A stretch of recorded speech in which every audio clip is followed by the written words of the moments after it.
Thanks for having me on. Not a problem. Now, I guess the best way to start is this has been an absolutely terrible year for the arts community in Australia. But tell us a little bit about how you've been able to overcome having your show cancelled at the comedy festival and turn it into something amazing that we all want to see. Thank you. So we were meant to do comedy festival with our show Thy Thus Twas, which is about a bunch of amateur thespian blokes who are at home with their mums and they're trying to put on a play. And so when Comedy Fest got cancelled, we decided to do a bit of an experiment and put all of those characters in front of the camera. We started writing a web series called Meet The Mullets. We started writing it over Zoom, and then we were able to finish writing it in the little bit in between lockdowns, and we were able to film it between the lockdowns as well. But we never quite knew what was around the corner in terms of, whether that at one point we thought we'd have to film it with the cameras in our own apartments and houses. It was quite a journey, but it was very fun. I was going to ask that because I know of so many projects that are filming at the moment where they've had to change everything so that they can fit in with the restrictions. How difficult was that for you to kind of factor in those things into the actual initial writing of the project? Yeah, it actually ended up making it quite fun having to work with all the restrictions, and we basically from the beginning decided to try and make it as simple as possible just in case we had to film it ourselves. So we wrote the whole thing knowing that we could only play against ourselves, or the other characters in the web series are housemates and partners. So we never wrote any scenes where we're all in it except for some Zoom calls.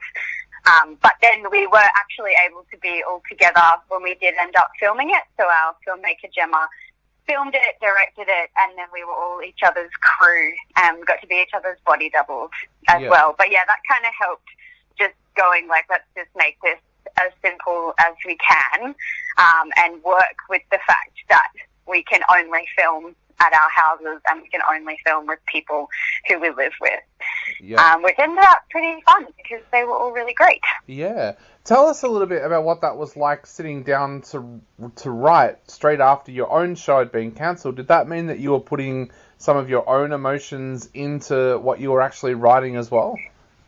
Yeah, definitely. It was because we were a few weeks into lockdown 1 when we really started putting it together.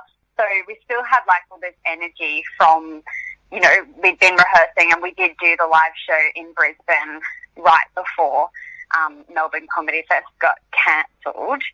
And then we were kind of taking the things that we found really funny or confusing or frustrating about lockdown and because the characters in the show, they don't know how they're going to keep creating art and performing theatre. So it's very meta in that way. They're kind of like our inner male bogans.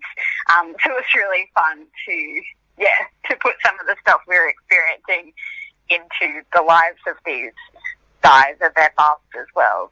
Yeah, it is such a weird year. For myself, I was supposed to do my second ever stand-up comedy gig and it got cancelled as well as part of the lockdown. So how did you not fall into a slump? Because I know so many artists who have fallen into a slump during this time. I know a lot who have gone out there and been able to do their own projects from home, but I know a lot of others who have kind of gone into a slump and they say the last thing that they want to do at the moment is be creative. How did you manage to keep the energy high and keep the project going? Yeah, it's so valid. Hey, I think definitely in the first couple of weeks and, throughout we've creatively struggled, and there's some days or weeks where you just I just want to bake cookies and watch TV, and that's totally fine. We were lucky because we had the impetus for this idea pretty quickly, and the City of Melbourne were doing some quick round COVID-19 response grants as well, so we got one of those. So that kind of gave us the push and the impetus to start creating the show, and it kind of is that. It's always helpful when you have a deadline. So we did actually have a deadline, and we just had to get it done. But we were really lucky that we were able to create most of it together because we're all such like physical body people. So being able to be in the same room together was really great. Whereas trying to generate the content and write over Zoom, which we did at the beginning, was pretty challenging. So anybody who's created work, especially collaborative work, but also solo work in this time, it's just like pretty impressive because it's hard, and we had to we'd never written really for film either, so it was also like creating a new process, writer's room kind of thing, which was pretty different than making for theatre. I was going to ask that. What was the actual filming like? Because that must be something very different to what you've done with theatre previously. What was the biggest differences you noticed going from theatre to filming? I would say the biggest difference is that when you're filming, people aren't allowed to laugh, which is quite weird because we all love performing live. It's what kind of gives us life, and it's our biggest passion in life. So it's really interesting to go on set where you've still got people around you, but they're obviously not allowed to laugh or make any sound. So it's quite weird because you're performing in silence, and you also just kind of have to get it done pretty quickly. We're on a really tight schedule because we filmed the whole thing over a week. But so I think that not getting that live feedback straight away, and then also the thing of, when you do a live show, you're rehearsing, but once you're in front of the audience, that's it, and everything that happens, the audience see, whether you make mistakes or whatever. Whereas on film, you kind of have opportunities to do it over and over again, which can be really great, but it's also quite weird. Yep. It's kind of hard to know. You're like, can we do it again, or is that good?